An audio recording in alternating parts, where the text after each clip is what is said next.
Halo semuanya, selamat datang. Hari ini kita bakal kupas tuntas satu pertanyaan yang kayaknya sering banget ya muncul di kepala kita. Kalau butuh bantuan soal kesehatan mental, enaknya ke psikiater, psikolog, atau hipnoterapis ya? Oke, yuk kita bedah bareng-bareng.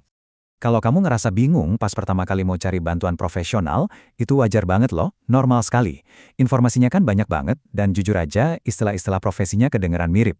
Tapi tenang, rasa bingung ini justru langkah awal yang bagus, karena artinya kamu udah mulai peduli dan mencari tahu. Dan yang paling penting, kamu nggak sendirian kok ngerasain ini. Nah, tujuan obrolan kita kali ini adalah untuk membedah perbedaan ketiganya dengan cara yang simpel dan jelas. Anggap aja ini semacam peta panduan buat kamu, biar bisa nemuin dukungan yang paling pas sama kebutuhanmu saat ini. Oke, mari kita mulai dengan kenalan dulu sama para pemandu kita ini. Ya, anggap aja mereka ini 3 pemandu dengan spesialisasi dan rute yang beda-beda. Tapi tujuannya sama, ngebantu kamu mencapai kondisi mental yang lebih sehat. Pertama, ada psikolog klinis. Mereka ini ahlinya dalam memahami kenapa sih kita mikir dan bertindak dengan cara tertentu. Senjata utama mereka itu namanya psikoterapi, atau gampangnya terapi bicara.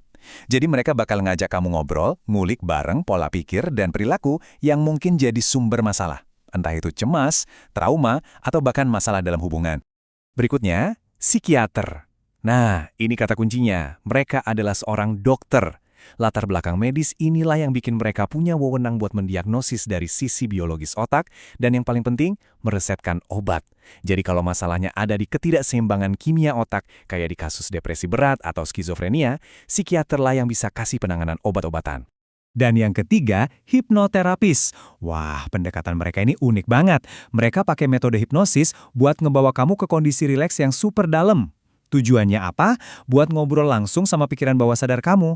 Itu loh, tempat di mana semua kebiasaan otomatis, fobia, dan keyakinan mendalam kita tersimpan. Dari situ, mereka bisa menanamkan sugesti positif untuk perubahan. Oke, kita udah kenalan. Sekarang, biar makin jelas, kita bedah tuntas deh perbedaan mendasar dari latar belakang pendidikan, metode kerja, sampai wewenang mereka. Ini bakal bikin semuanya jadi terang benderang. Nah, coba deh lihat tabel perbandingan ini. Psikolog klinis itu basisnya sarjana psikologi yang lanjut pendidikan profesi. Fokus utamanya di psikoterapi dan, penting nih, nggak bisa kasih resep obat. Psikiater, dia dokter spesialis jiwa, jadi dia bisa melakukan psikoterapi dan meresepkan obat. Kalau hipnoterapis, mereka punya sertifikasi khusus hipnoterapi, fokusnya ke sugesti di pikiran bawah sadar, dan pastinya nggak bisa meresepkan obat juga. Beda banget kan dasarnya? Ilustrasi ini ngejelasin perbedaan antara kerjanya dengan sangat baik. Coba lihat. Psikoterapi, yang biasa dilakukan psikolog dan psikiater, itu kerjanya di level pikiran sadar. Jadi pertanyaannya tuh kayak, kenapa ya saya merasa cemas begini? Kita diajak menganalisis. Sebaliknya, hipnoterapi itu langsung nembak ke pikiran bawah sadar. Pertanyaannya, oke, gimana caranya kita ubah respons cemas ini sekarang? Jadi yang satu fokus ke kenapa, yang satu lagi fokus ke bagaimana. Nah, ini dia yang menarik banget. Ada data dari sebuah survei literatur oleh Barrios yang nunjukin, wow, hipnoterapi dilaporkan mencapai tingkat keberhasilan 93% cuma dalam 6 sesi untuk kasus-kasus tertentu. Jelas, kita harus ingat ini data dari tahun 1970 ya, tapi ini setidaknya ngasih gambaran soal potensi seberapa cepat perubahan bisa terjadi kalau kita langsung menyentuh level bawah sadar. Oke, sekarang kita sampai di bagian yang paling praktis, bagian yang paling ditunggu-tunggu. Dengan semua informasi tadi, jadi saya harus milih siapa dong? Yuk kita lihat beberapa skenario umum yang bisa jadi panduan kamu. Kapan sebaiknya ke psikolog klinis? Nah, ini bisa jadi pilihan yang tepat banget kalau kamu mau mengatasi depresi atau kecemasan yang levelnya ringan sampai sedang, lagi menghadapi masalah dalam hubungan, atau butuh pemahaman mendalam tentang kepribadianmu lewat tes psikologi. Mereka bakal bantu kamu ngebangun strategi buat ngatasin masalah secara sadar. Lalu, kapan kita mutlak harus ke psikiater? Jawabannya, ketika gejalanya udah berat dan benar-benar mengganggu aktivitas sehari-hari. Kondisi kayak depresi berat, skizofrenia, atau gangguan bipolar, itu seringkali butuh penanganan medis, butuh obat-obatan. Nah, disinilah keahlian seorang dokter spesialis jiwa jadi sangat krusial.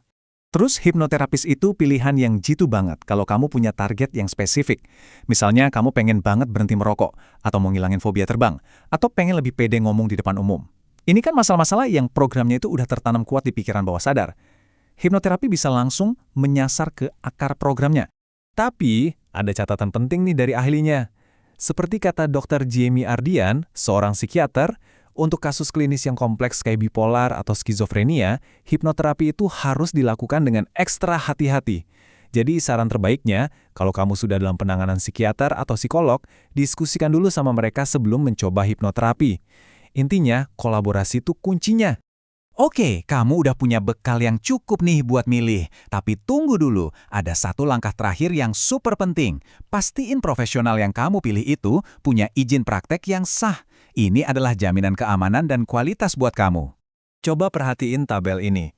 Psikolog klinis yang legal itu wajib punya SIPPK dari pemerintah. Psikolog non-klinis lain punya SILP. Nah, untuk hipnoterapis, mereka terdaftar sebagai penyehat tradisional dan harus punya STPT dari Dinas Kesehatan setempat. Jadi, pas konsultasi pertama, jangan pernah ragu atau malu buat nanyain soal lisensi ini ya. Jadi, pada akhirnya, ingat ya, poin utamanya itu bukan soal memilih yang paling sempurna atau takut salah pilih. Langkah yang paling penting, yang paling berani adalah keputusanmu untuk memulai. Memilih mencari bantuan itu tanda kekuatan, bukan kelemahan. Jadi pertanyaannya sekarang, apakah kamu siap mengambil langkah pertama itu?